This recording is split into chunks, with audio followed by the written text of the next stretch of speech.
The book Designed for Discipleship is a incredible tool. I believe it'll be a tool that will be used um, for years going forward. I think Dwight Pentecost did a great job, especially when he broke down the three different stages of discipleship. You have, curious, you have convinced, you have committed.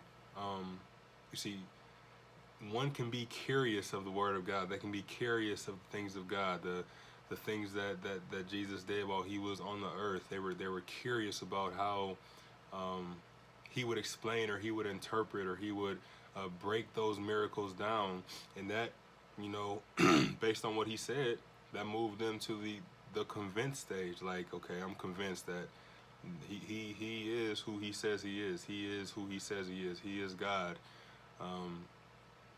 But when you get to that third stage of commitment, that's where it really becomes discipleship. That's where it becomes real, because you cannot be a disciple of Jesus Christ if you're not committed. And Pentecost did a great job of breaking that down in his book. You cannot be a disciple of Christ if you're not committed. You see, people, they're willing to study the Word of God from an intellectual pursuit perspective, where they just want to get knowledge, they just want to gain knowledge, but they never want to allow the person of Jesus Christ to transform their hearts.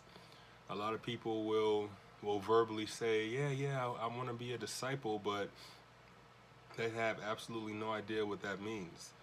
And I think that's why it's so important, with what we're doing with the cost of discipleship and everything that's been taught in that class. People need to know what they're signing up for.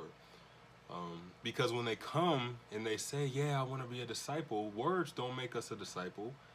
Just because they say, or we say, we want to be a disciple, that doesn't mean that we're just going to be a disciple. It is the obedience that makes us a disciple of Jesus Christ. And it's when we do come and say, okay, I want to be a disciple of Jesus Christ, but we're characterized by disobedience, how hypocritical is that?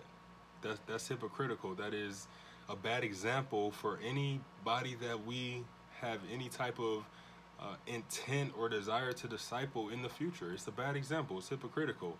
Discipleship depends on total, complete commitment and obedience to Jesus Christ and his word. Discipleship means that Jesus Christ has the right to do exactly what he wants to do with our life. He is in control. He's in control. And that holds a lot of people back from being a disciple. That because for some odd reason we think that we are in control of our life. We think that we call it our life. That this is my no, it's not our life when we are a disciple of Jesus Christ. It is now his life that he is living through us. And so we're trying to spread the gospel, and we're trying to win souls for the kingdom. And that's why our life is never characterized by inactivity. Man, our life is one of the most active lives. It is one of the most exciting, thrilling lives, because we don't know how God is going to move. We don't know what he's going to do with us from day to day. So being a disciple of Jesus Christ is a win. It's a win. You think about, there were two things. There were two things that really stood out to me, that convicted me. The first one was that self-sufficiency. That's nothing but pride. Pride demands that we be self-sufficient, that we make our own way, that we pay our own way. I don't need anybody for anything. And what happens is that mentality can creep in, and it can become the mentality that we have towards God, as if I don't need you for anything, when that being a disciple of his is a complete opposite of that. We need him for everything. We need Christ for everything. And the second thing that really stood out to me, that really hit me and convicted me, was that Christ didn't send us into the world to be comfortable.